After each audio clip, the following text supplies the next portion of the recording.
Enchanted Tiki Talk is brought to you by Kingdom Strollers. Our premium stroller and crib rentals are delivered straight to your Disney or Orlando area resort. It couldn't be easier. Book yours at kingdomstrollers.com. And Mouse Pros. Let our travel specialists plan your next vacation. Our concierge level service gives you the perfect hassle-free vacation. Get your free quote from Sean or any of our magical agents at mousepros.com. And Mickey Monthly, the Disney fans' monthly subscription box that brings the magic right to your door. Visit them at mickeymonthly.com. And now, it's show time! In the Tiki Hut, in the Tiki Hut, all the birds talk Disney and the listeners swoon. In the Tiki Hut, welcome to our enchanted hideaway. You lucky people, you. If you weren't listening starting right away, we'd be out of an audience too.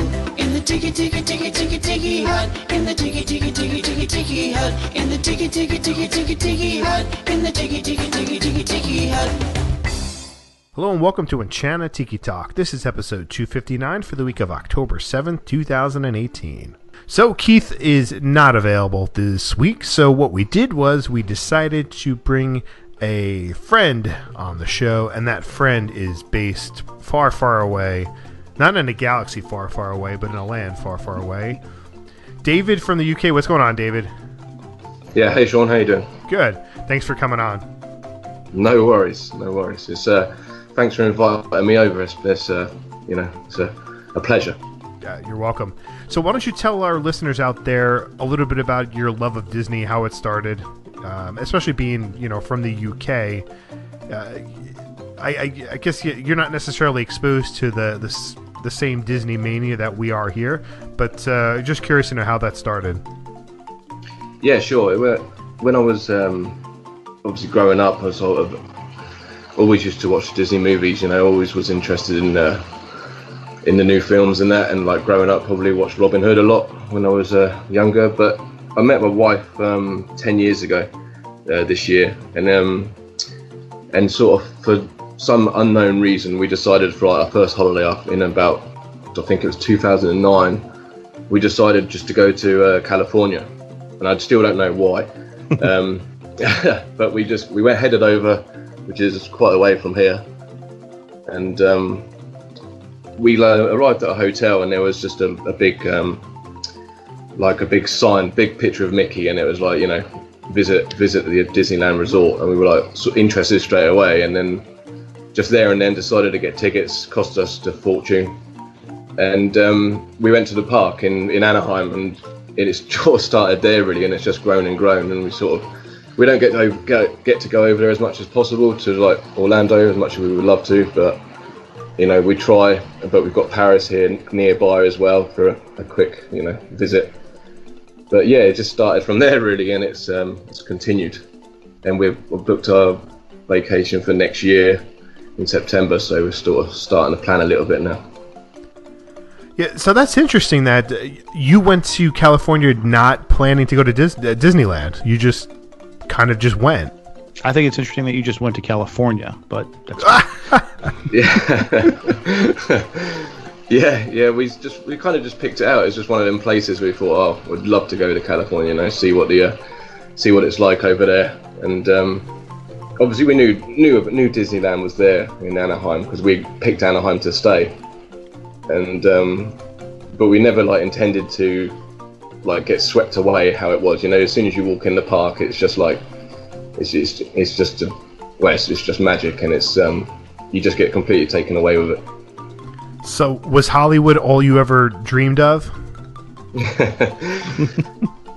Yeah, it was interesting. Like I say, there's parts of it you think, I'm sort of I'm in Beverly Hills wise and that, and then other parts you think, well, this isn't what it looks like in the movies. But, no, not at all. Yeah, it's interesting. Yeah. But yeah, we'd love to go back over to Anaheim one day, but it's a fair trek from here. Right. Yeah, because it's what, a 7-hour flight just to the East Coast here. So then you're going to throw in another 5 hours. So it's a 12 plus hour flight. Yeah, I think when we did it, it was about 13 when we went over to LAX. Yeah. So. Yeah, it's a long time. Yeah. Yeah, and it takes you like a day or so to get over it as well. Like the time difference. I think time is about 8 hours as well, isn't it, over there? Yes, correct. Yes. Yep. Yeah, it's quite a serious trip, you know. Right. All right. So with that, Steve, why don't you tell us what's happening in the world of Walt Disney World? Okay. What we found is, surprisingly, on October 2nd, some price increases. And the price increases were for service fountain drinks, bottled water, some snacks. So you're talking about now a regular soda fountain drink going from $3.29 to $3.99. Bottled water, which was my go-to when you're talking about trying to go under $50. From a $3 bottle, now it's $3.50. The Dole Whip has increased from $4.49 from $4.49 to $4.99, and the pineapple float as well from $5.49 to $5.99 at the Aloha aisle. So I know that hurts you, and I know that hurts Keith a lot too. But Mickey pretzel, ice cream, all went up. Very surprising, and I'm sure there'll be other increases taking place around the restaurants as well. That's some pretty steep price increases. I mean, you would think maybe a 25-cent increase. Maybe I can understand that. But a lot of those items are 50 cents. That's a big jump, especially when it comes down to soda. Because that 50 cents they're spending, that's an extra 50 cents in profit. Their costs for soda didn't go up 50 cents. We know that. Yeah, I mean the syrup doesn't cost the syrup doesn't cost that much. I can't imagine it going up that much. I even can't imagine the paper goods going up that much for the cups. Right, and you also have to remember is that they're not distributing straws or the tops anymore. So why the price increase? You're saving money now, you know? Yeah, and the Mickey pretzel, you're talking about $1 right there. Right, that's a big jump. Just right, it's a big jump. Yeah. But if you're looking for mimosas in the morning, you can now get it. Be Our Guest restaurant has decided to start serving alcohol for breakfast and lunch. You have a choice for breakfast of your Be Our Guest peach Bellini. You have mimosa. You have a little red sangria. You have a little pink grapefruit drink. So it's now increased to that. And interestingly enough, again, two sides about alcohol, but alcohol is now served pretty much everywhere in the park. Well, alcohol is a good thing. Alcohol is not a bad thing. Especially in the morning. Yeah, I mean, as Bob Iger said about the question came up about Disneyland, he believed that, he believes in tradition, but the sale of it's not going to break anything or not going to break the back of the company of what it is. No. Tomorrowland Speedway closes January 2nd to get ready for Tron, so it'll probably be closed for about a good 6 months at least. And Peter Pan's Flight, which everyone loves, is going to be down for some refurbishment from January 7th to February 1st. And for those who drive to and from Disney World, Magic Kingdom, the flyover is going to be complete October 16th. Now, the northbound flyover took people to the resorts. The southbound flyover will have a larger impact because that is where buses come down. Okay. And on World Drive.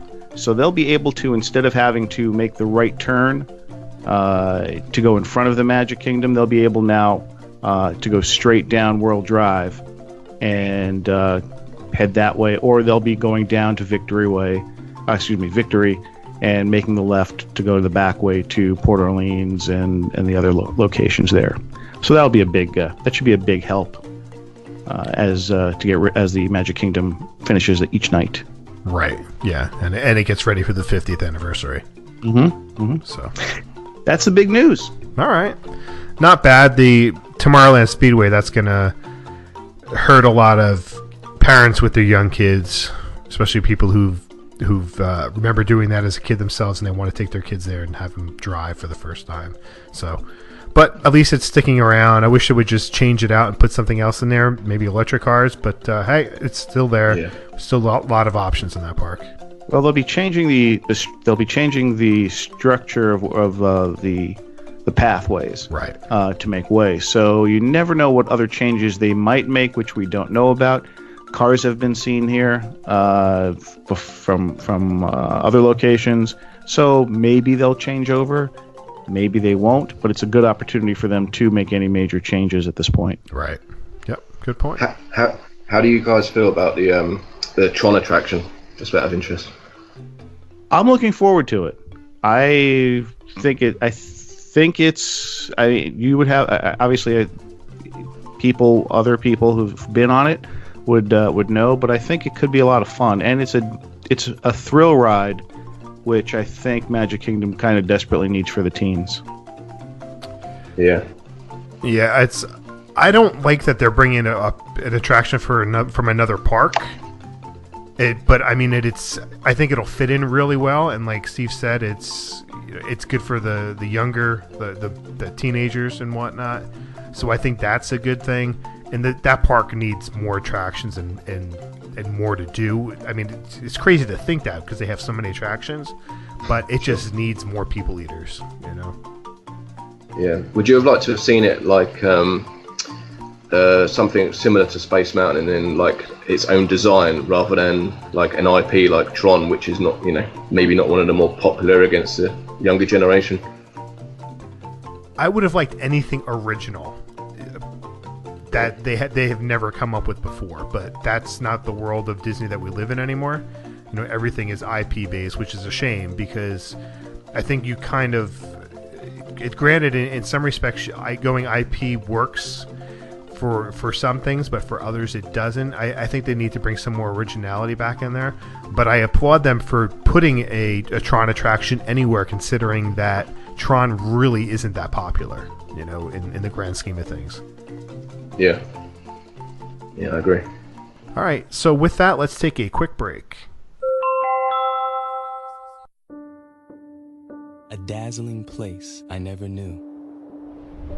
A new, fantastic point of view.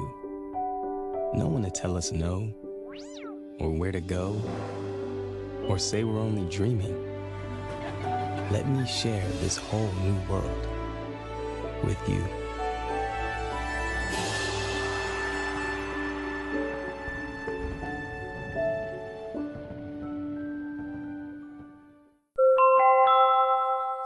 So oftentimes, those of us in the States often take for granted just how lucky we are to visit Walt Disney World.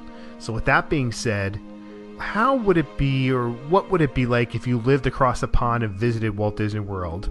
So this week, David from the UK is joining us to tell us, what it's like just to do that, when it comes to planning, what kind of deals they get. So we're curious. I know oftentimes that you guys end up getting better deals in the long run, but I think that comes down just because you guys end up spending a longer time than the average person here in the States. So it's interesting to see where your thoughts are on that and what it's like visiting, because you have Disneyland Paris, was it an hour and a half plane ride, something along those lines? Yeah, it's about we can get a plane or the train. Either way, the distance is pretty short.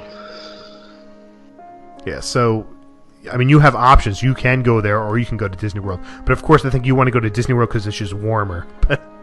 yeah, definitely. And there's sun. Yeah, and the one of the main things as well, like for myself and the wife notice, is the crowd is very different as well in Paris. I mean, Europeans are quite different people, I find, to Americans. I find it a lot easier to talk when we're over in America. We're always getting a conversation with people. It's really easy to start having just a chat. I mean, you just sit and grab a beer and end up talking to someone about anything. Whereas in Europe, it's there people are quite straight to the point almost. They're not really interested in other people, what they think we're doing. Right. Now, is that hard to adjust to? Getting used to just how friendly Americans can be? I think some people are quite shocked by it. Some people would take it like are quite surprised how how easy it is to strike up a conversation with people. Whereas in Europe, people just keep themselves to themselves. And I think as well, in the difference is like queuing and things. Queuing in America, we find quite disciplined in that most of the time. It's like if there's a queue for a character that's like outside, Whereas in Europe, people tend to sort of try and push in a little bit and get in any way they can, and that. And it is quite different. It is quite different in Paris. Yeah, the queuing thing, I didn't think that was ever an issue over there. That's interesting. Yeah, it's not like a major, but it probably happens over there as well. But things like the nighttime shows, you know, you could be stood there, you've got yourself a great spot, you've been stood for an hour, and in the last 5 minutes, someone with a child on their shoulders just stands right in front of you, and you're like, this is not right. Right. Happens here all the time. Yeah, it happens. There you go. Yeah. So yeah. So I know that a lot of times when you're going to book for 2 weeks at a time, just because of the long flight, the time change. So yeah. With that, how much of your time are you strictly a Disney parks person, or do you go outside the parks? Yeah, I think. I mean, I can't speak for others, but I think when a lot of families, certainly me and my wife, we've been with just 2 of us. We've also been with like a group of like 5 and then a group of 6, and you do try and, well, because you're over there for 2 weeks, you try and get everything you can in as much as possible. You know, so like, you know, we do visit the park up the road, and obviously SeaWorld as well. And last time we were there, we went to the Kennedy Space Center, which was the first time I've been, which I found was excellent. I really enjoyed that day out. But yeah, you do try and squeeze it as much as possible, like to get everything done. Like last time we went, we tried to get lots done, and then we had enough days left where we could sort of take it a little bit easier and start to enjoy the things that we enjoyed the most, and go back and revisit a few parks, you know. Right. What do you enjoy? What you're talking about the difference between Paris and Orlando. What about the rides? Would you have a preference? There's I think there's more options in Orlando for sure. You know, you've got 4 parks as opposed to 2. Well, Paris has got 1.5 parks really. But I think the Paris is a very beautiful looking park. You know, it's really well designed, but ride wise, it's kind of quite. It's got a few like Space Mountain is. You know, it's very different to the one in Orlando. It's got a launch. Pirates is obviously very good still, but then has no like Splash Mountain, for instance, which I think is a miss. And things like that. Now, would you think are water rides like that popular over in Europe? We have a couple over here in the parks in the UK. Unfortunately, when you go on them, you spend the rest of the day shaking. Yeah. But yeah, I miss them. I enjoy the water rides. The wife's not so keen, but I enjoy them. Now, often, I know a lot of people, when they come over from the UK, they often won't stay on Disney property. They'll rent a house, especially if you're with a group of people. What are your thoughts on house rental versus just staying on the Disney property? Yeah, I did stay in a house quite a few years ago there now. That was one of the first times I went. The only thing that I would say is that when I come over to Orlando, I've just got no interest in driving over there. So obviously, if you have a house, you have to hire a car, and that's certainly not something I really enjoy doing. You know. Yeah, because you guys drive on the wrong side of the road. Yeah. Yeah. So you be in like changing gears and opening the door at the same time. But, I actually drove in California, and it was one off the bucket list. You know, hired a Mustang, drove through California, but it's not something that I'd really be interested in doing again. I lived out there for 2 years. It was not something I really wanted to do out there either. Well, you actually drive in California, or you just sit there? I like bumper cars. Right. Yeah, I couldn't work out why people were beeping me when I was like sat at a traffic light turning right. I just couldn't work that out at all. Yeah, because I don't know what California. I mean, there's some states where you can't turn right on the light, but some places you can. Most places you can, but I mean, maybe you just weren't accelerating fast. Like, who knows? No, but yeah, like going back to the point. we've stayed off site as well. We stayed on International Drive before. We stayed in Buena Vista, and then most recently we stayed on property. And it's I understand why people have the option if they're not as big fans as Disney, to go to the other places somewhere like iDrive. But for us, staying on the property, being in that little bubble, having the transport there, that was like part of what made the holiday, Right. less stressful, less things to worry about. So we really look to stay on property now if we're ever going to look to go back, Yeah. So how stressful is the vacation, considering you're coming over, you're spending money, it's a long flight. Yeah. Do you get to relax, or do you feel that you're just trying to get everything done? It's a good question, because sometimes it does feel like you just want to get everything done and you're sort of rushing around a lot. But especially when you're in a group of you. But like you say, it's 8-hour flight, so sort of you tend to get there early evening, so about 5ish I think last time we got. So it's a 5-hour time difference, so you've got to try and adjust yourself, try and stay awake for that evening. And then the next day you're kind of wiped out a little bit. So your first day you're pretty tired, in my experience.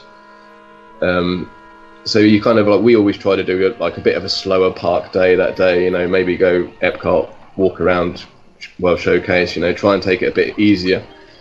And then sort of, second day you've got a bit more energy and you can really start to concentrate on it. But it's obviously when, you guys know, you have to book now for reservations and things, and to try and plan out 2 weeks of reservations, and how quickly sometimes things can go, fast passes and restaurant reservations. Mm-hmm. So sort of you get to that second week and you're not quite sure where you want to eat, and the places you want to eat are sort of gone, and you've kind of got to really plan it out in that aspect. So right now also there's a lot that we do on our phones.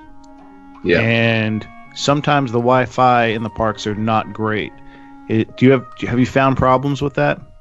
Coming over from the UK using your phone? When we came last time, it would have been 2 years ago. Okay. And it was fine using our phones. We got on with it really well.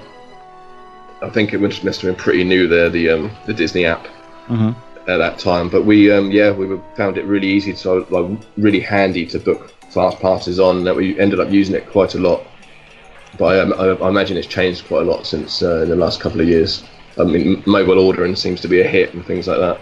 Yeah.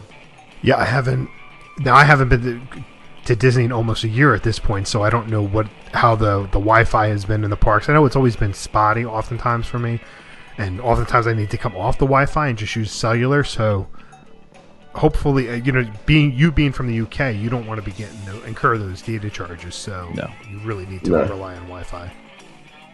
Yeah. And it seems the parks it relies on the apps quite a lot now. Am I correct? Yes. Yeah. So yeah, you need that Wi-Fi, especially with coming from over here. Right. Yeah, especially now that they're moving over even some of the from the interactive queues, taking them and moving it all to the Disney Parks Play app. Yeah. Yep. So, David, I know that you guys often get some incredible deals, and one of the deals I know that's going on is, I think it's through 2019. You guys are getting free parking, and that was a huge uproar. I mean, we all know it was a big uproar, but I think it took a little bit of time to find out that you guys were allowed to get free parking with the deals for 2019, and that can be a deal buster for a lot of people from the UK, just because they do stay off site. Now, is in terms of that, if you were to rent a car and stay off site, would that be a big issue for you? First of all, I thought you took the parking charge news really well, Sean. It was, I think so. I think for some people to not have to pay, that is a real bonus. But like I say, I don't really have much experience in driving over there and parking over there. Even it's not really something I've done before, so I don't really know too much about it, if I'm honest. That's all right, because you're a lot of times you are better off just staying inside the bubble. You don't have to worry about drive, especially from the UK. Because I've been over there a few times, and I did not want to drive. I didn't want to just take that chance. Yeah. Just, because you have your instincts that you're used to doing something a certain way, and if something happens, everything is completely backwards. So I'd never wanted to take that chance being over there. So I can understand that. Yeah, and I mean, certain providers like travel agents. I mean, the one we booked through the last few times, we booked through. They sort of give you a welcome pack when you arrive at Orlando. We were staying on site, and they actually give you like excursion prices as well to go to the other parks, and they will pick you up from your hotel in Disney. So, I mean, the options are all there. So. What I think is awesome is that you guys get Memory Maker with your tickets over there. Yeah, I've got that written down. Yeah, I was going to say we got so we're coming over for 2 weeks. So we buy a 2-week ticket, which includes Park Hopper. So you can literally go in and out of as many parks as you want every day, and it comes with a Memory Maker. That's great. Yeah. Yeah, that includes the water parks as well. And wow. I didn't know that. So 6 parks for 2 weeks. Park Hopper, Memory Maker, and that comes in next year at $585. Wow. So wow. That's 14 days, 6 parks with that. Holy cow. Wow. Yeah, it's £452. So I think it's $585. Yeah. Wow, that's amazing. So I mean, but I understand why they're doing that, just because if they didn't offer deals like that, it's going to be a lot harder for you guys to come over here for the length of time that you are. So you're going there for 14 days, but you're going to be in there a lot of times. You're going to be in the restaurants for 14 days. So that's where they're sort of getting you, is in the restaurants. Yeah. And I mean, and coming over for 14 nights as well, staying on Disney property. There's you're paying for 14 nights in a Disney hotel, as opposed to like if you guys go over for sort of 4 or 5 days, it's quite a lot of difference in price, I guess. Yeah. So let's talk about food, because you brought up the restaurants. Food is actually quite different, I take it, from at least a lot of stuff from the UK. Do you have a favorite Disney World snack? Yeah, Disney World snack probably is, I quite like a Mickey pretzel. I got to be honest. So when they put the prices up, it's not good news. But I quite enjoyed a Mickey pretzel, and even grabbing something like a churro whilst watching sort of Fantasmic, and that is something that sort of we quite enjoy doing. Now, did you get free dining with your trip for next year? We stay in at a value, so we only get the free breakfast. So the value. Okay. So the free dining came with the moderate, and then gotcha. Yeah, deluxe was the the quick service was moderate, and then the dining was deluxe. Gotcha. So. Okay. And your feeling of the UK pavilion in Epcot? Authentic enough or not? Do you know it's absolutely ridiculous, because honestly, we go every time we go to Epcot. You go right. Last time we were there, it was food and wine. You sort of walk around Royal Showcase, which is one of my favourite things to do. I love it. You walk all the way around, and then you get to UK, and you just go into the pub and have a beer. And you stood in the middle of Disney World, and you think, you know what? I'm English. I'm stood in an English pub, and well, an imitation English pub where all these other places to eat. It's just ridiculous every time. That's funny. Yeah, but yeah. I think the UK pavilion's great. It's and I love the Rose and Crown. It's can't help but go in there. I know you guys are quite fond of the fish and chips over there, yeah? Oh, I love fish and chips. Love them. Yeah. Yeah. Yeah, I mean, I've had authentic fish and chips from the UK. I've gotten it in the newspaper somewhere in London. I don't remember where it was, but I've had it the authentic version, and it was good. Just I don't really care as long as it's tasty. It doesn't matter to me. Yeah, true. Same thing with the beer. Yeah, and there's new beer coming on over there all the time, isn't it? I was quite surprised how many ales and that I saw when I came over. Oh yeah, because the microbrews over in the States are huge. I have, I don't know, 4 microbrew places within a half hour of my house that I can go to. So Wow. it's just quite a few. Yeah, so yeah, it's pretty popular. It's sort of a hit in a lot of ways, and a lot of restaurants carry different beers, and Disney tries to put new ones out. Because I know what the Boathouse has switches them too. The Boathouse has a good number of them.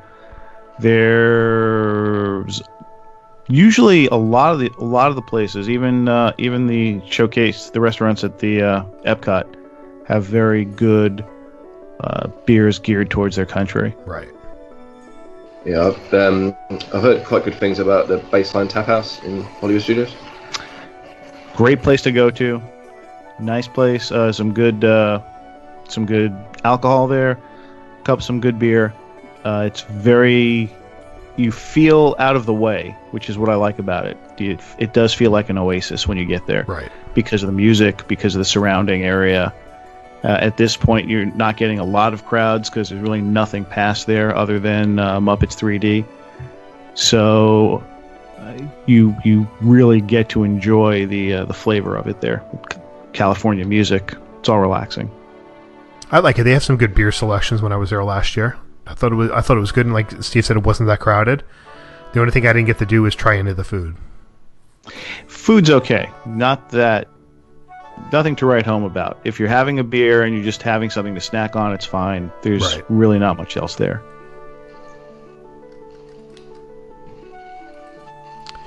Let's see. I'm trying to think if there's any other major points that we need to jump on.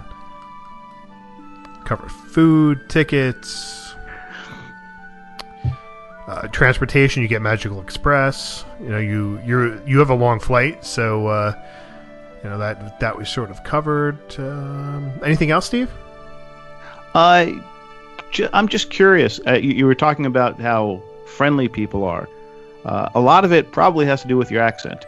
It's just something different for people to start a conversation with. And are there basic questions, or like every time you go there you get asked all the time?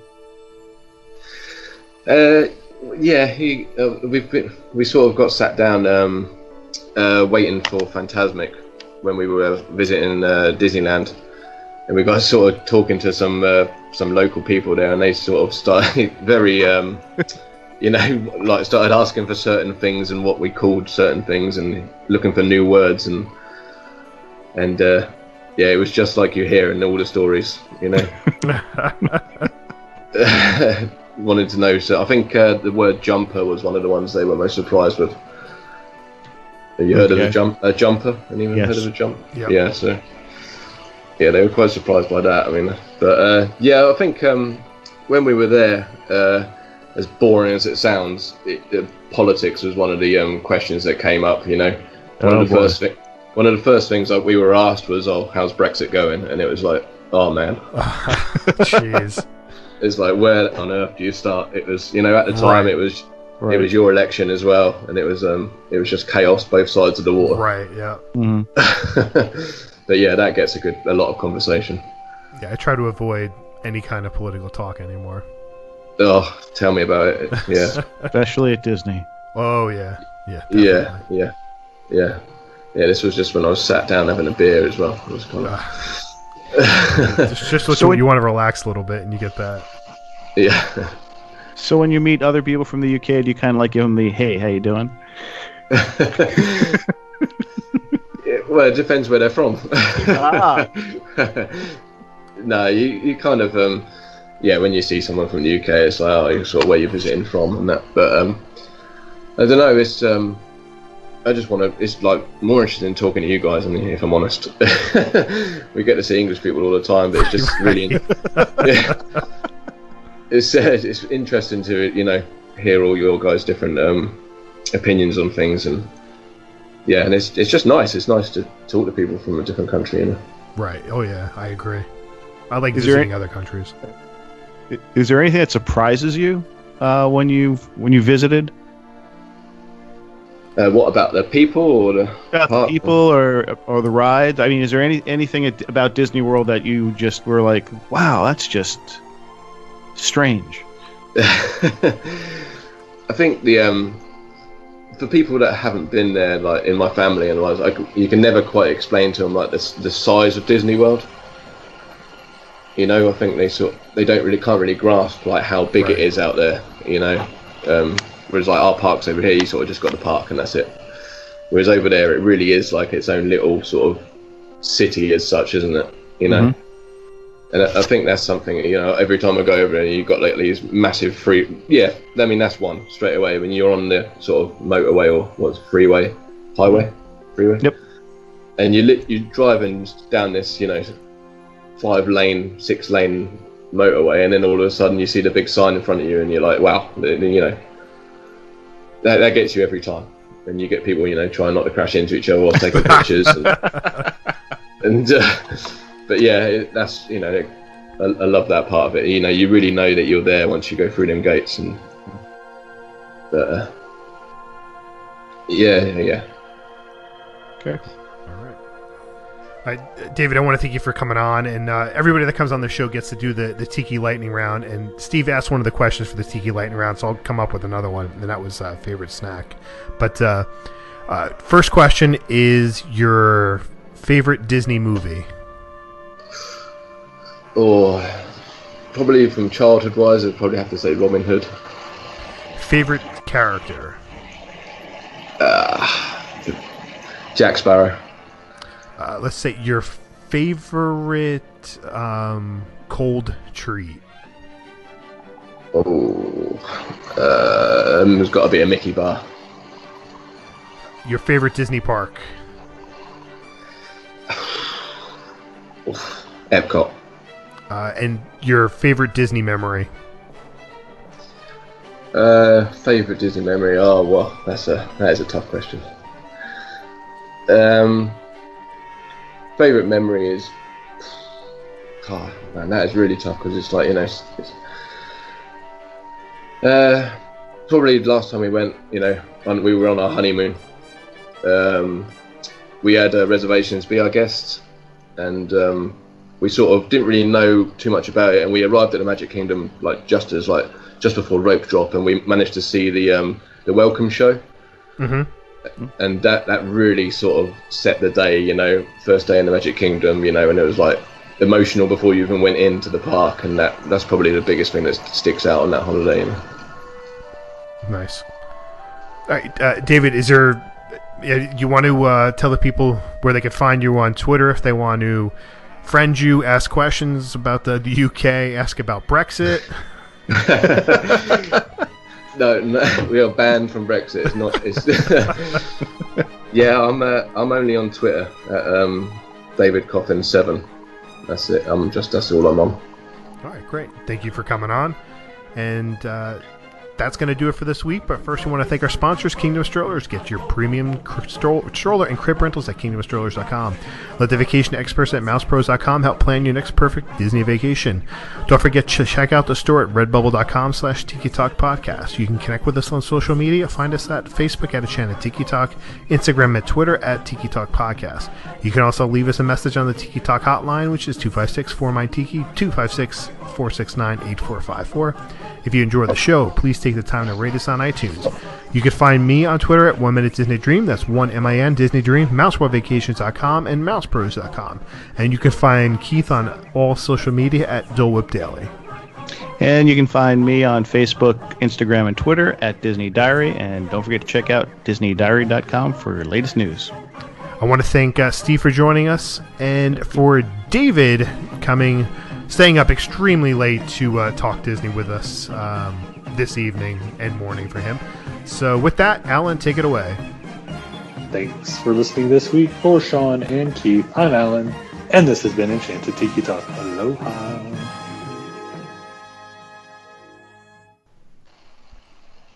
So one of the funny things you're talking about is the differences in words. And one of my friends who, you know, over in the UK, they were over in Disney World. They were on Splash Mountain, right? And they're getting off Splash Mountain. My friend's with his brother, and the woman stands up and she goes, "My fanny is all wet." My friend's brother starts laughing hysterically. and the woman's just like thinking, well, I just said my fanny, and he's just like, and my friend is smacking him, telling him to stop. He's like, what was going on? He goes, you don't understand the meaning of the word fanny, do you? fanny over here is a little bit different than the fanny over there. So yeah. It's like when I went to Ireland, I found out what hidden Mickey means. Yeah. Oh, that's funny. Yeah. Enchanted Tiki Talk has been brought to you by mousepros.com. Let us plan your perfect Disney vacation. And MickeyMonthly.com, where you can get the park sent directly to you. And by KingdomStrollers.com for all your premium stroller and crib rental needs. For all of us here, I'm David Benter. Thanks for listening to Enchanted Tiki Talk.